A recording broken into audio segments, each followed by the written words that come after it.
What is up, viewers? Welcome back to another video, and today we're going to be doing another talk-style video. Obviously, we're in the middle of the summer break in F1, so not a whole lot of F1 stuff to talk about. So today we're going to be doing another top 10. We're going to be diving into my top 10 favorite F1 cars from throughout history. Now, you might notice the setting is a little bit different behind me. That's because I'm currently in Canberra at the moment for a soccer competition.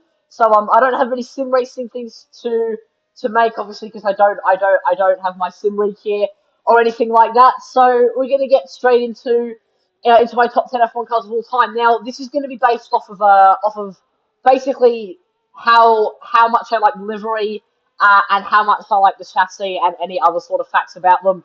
Um, like in the previous top 10 video, we're going to be doing an honorable mentions as well. But hopefully you'll enjoy the video. Let's get straight into it.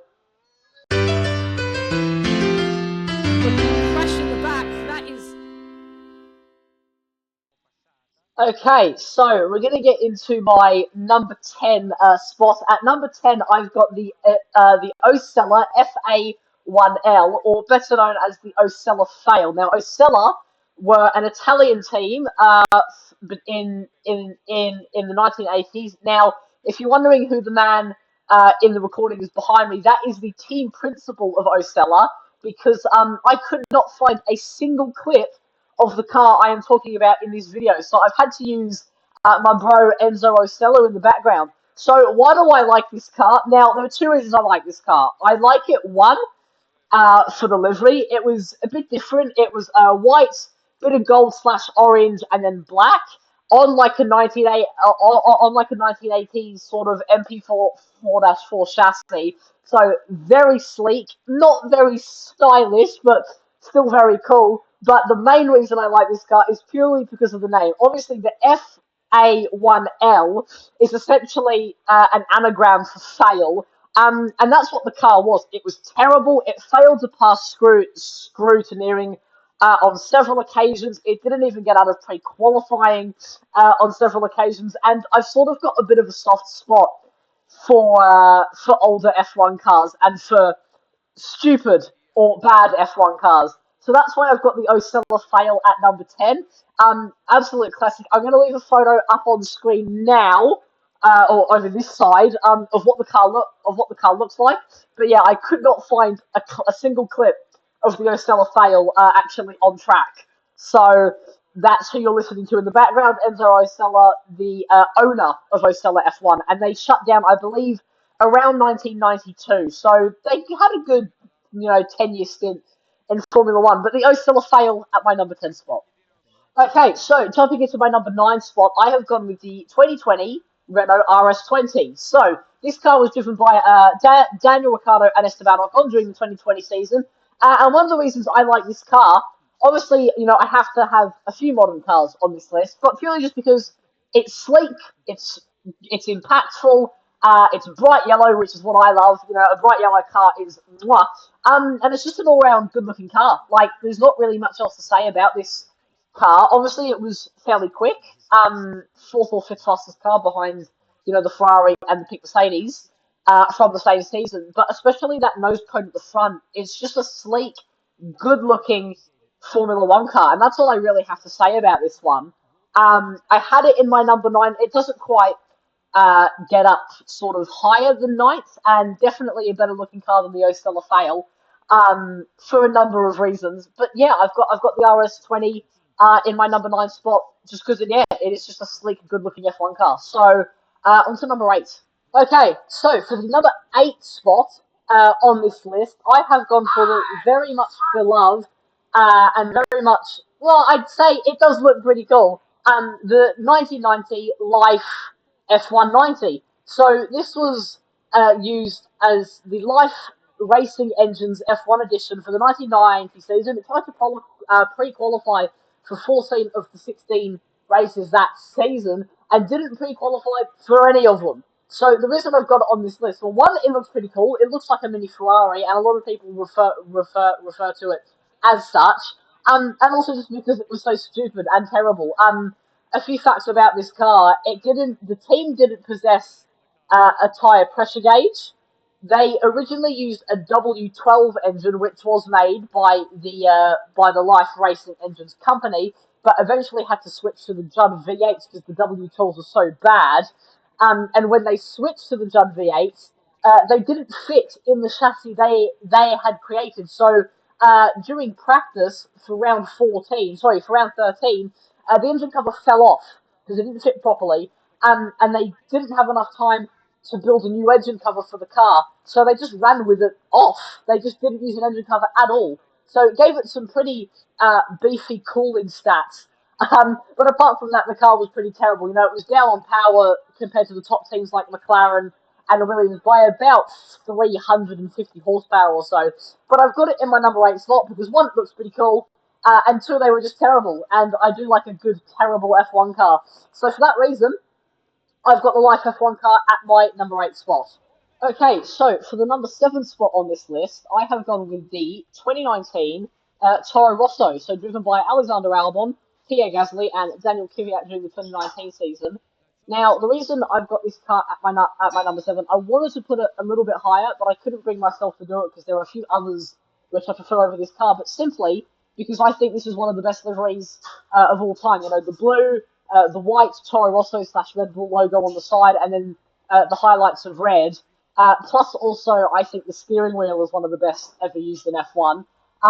It's just a car which I really like. You know, cool livery, a very basic livery in the grand scheme of things. You know, there have been cars which have had a lot more, you know, complicated liveries and paint jobs over the years. But this one is just, I think it's the definition of, you know, it doesn't have to be excessive to be good because it is super basic, but it does just look really nice. It was definitely the best one that season, and I think it is one of the best liveries we've had in the last 20 years or so.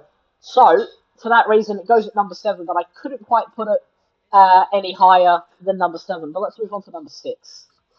Okay, so at number 6 for this list, I've gone with a very famous F1 car, which you can see in front of me. It's the Brabham BT46B. Now I haven't gone for this car because of the livery. The orange, blue, and the navy blue doesn't really sit right with me. It's a bit ugly, if I'm honest. But the reason I've put it here is because of the fan on the back and the innovation behind the car.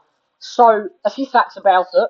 It debuted at the 1978 Swedish Grand Prix at Anderstorp, driven by Niki Lauda and John Watson. It won the race quite convincingly and was on pole quite convincingly. But it only raced that race before the team owner Bernie Ecclestone withdrew the car due to safety grounds. But that was just a cover up because it was too good.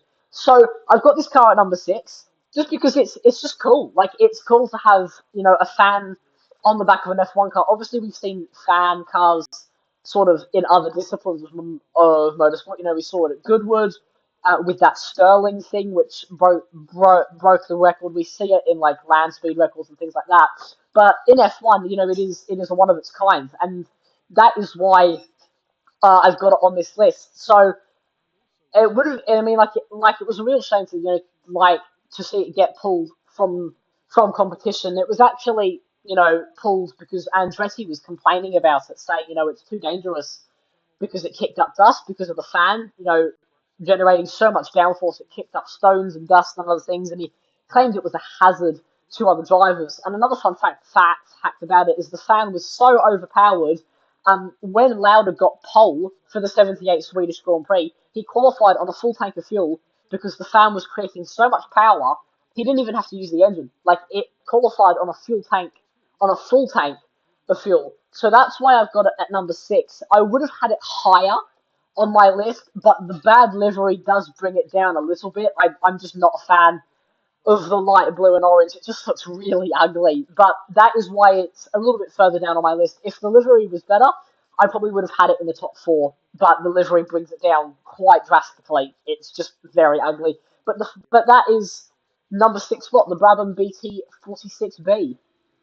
Okay, so at the number 5 spot, getting into our top 5 now, I have gone for the Ferrari 156 Sharknose. So this was the car run by Ferrari for the 1961 for Formula One season. It was driven by Phil Hill, an American driver, and he won the championship quite convincingly in it. It was just so ahead of its time. Now, the reason I've got this one included really is for the nose on the front. This car is known as the Ferrari shark nose design. As you can see, it's got sort of that pointed nose at the front with the sort of radiator grills sort of lining the side of it.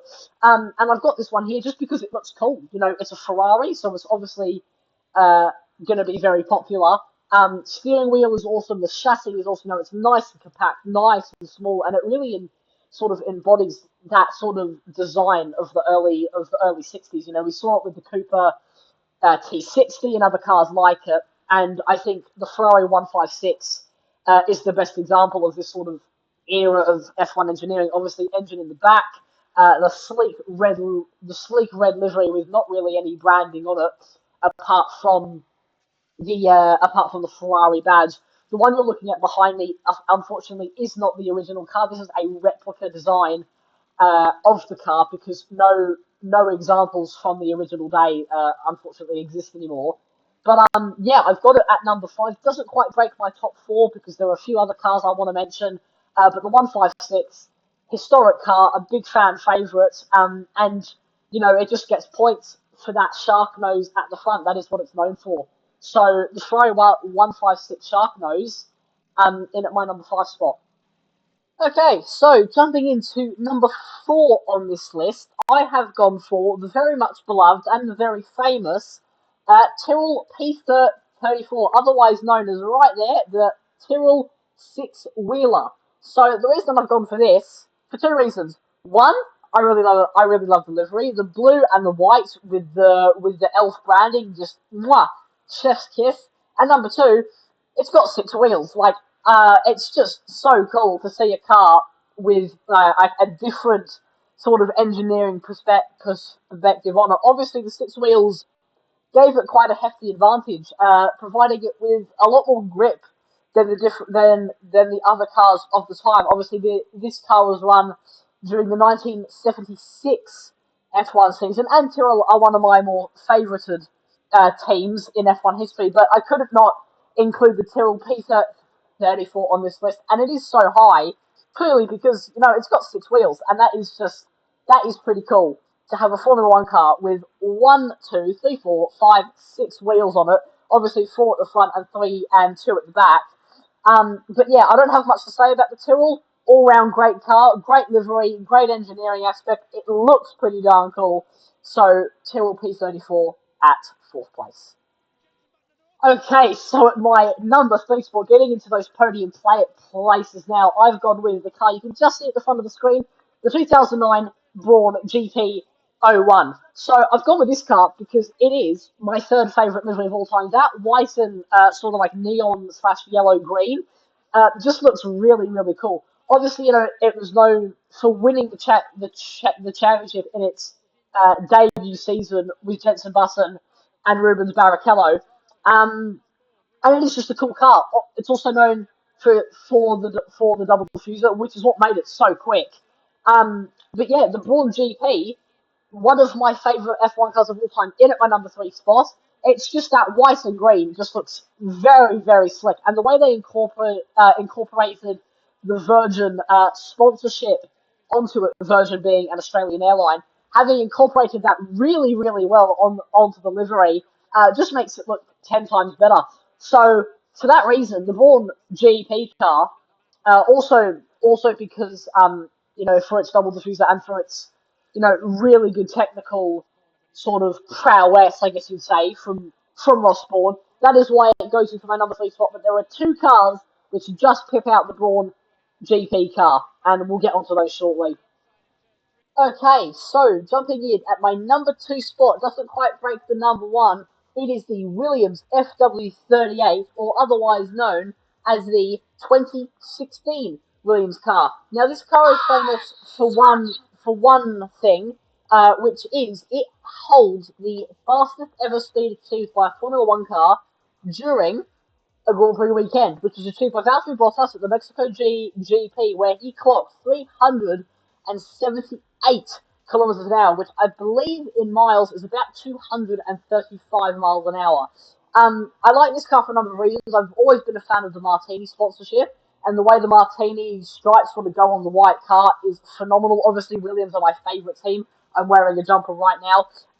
So I had to include a Williams car in this, and this is by far my favourite Williams car of all time. The slimness, it's very sleek, good looking livery, and holds a very interesting F1 record. So Williams FW38 in my number two.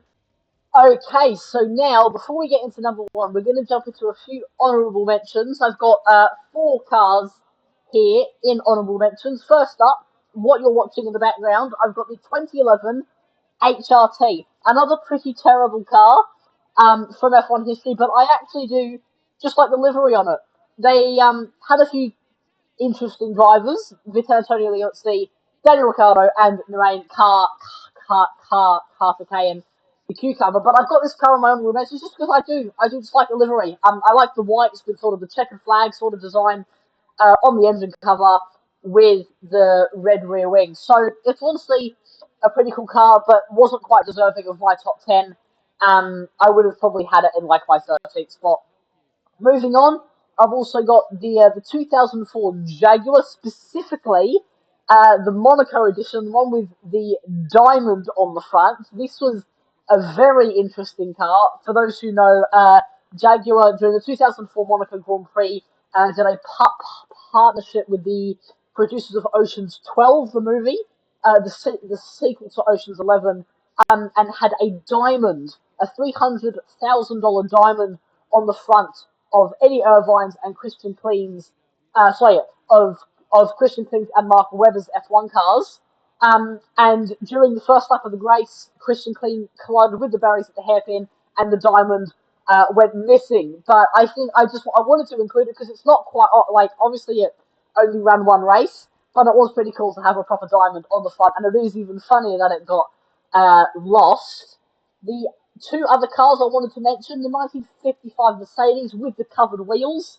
Thought I'd mention it because it's a very cool looking car. Obviously, we won't ever see a car like it again, as the rule states the wheels must be open on the Formula One cars, but it was a pretty cool design and does look very nice indeed.